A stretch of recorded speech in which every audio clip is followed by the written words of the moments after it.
Hello guys, welcome to my channel. Today we are going to see how to resolve the error code 0x80070570 that is occurring on your Windows 11 computer.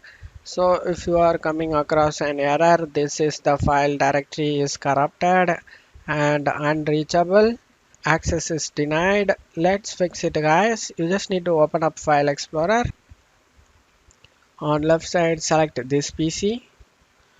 On right side you just need to right click on the drive you have problem with and select properties, select the tools tab. Error checking, this option will check the drive for file system errors. Select the check option and select scan drive. After finishing this, close it off here. Now go to search menu and type cmd, click run as administrator and select yes guys.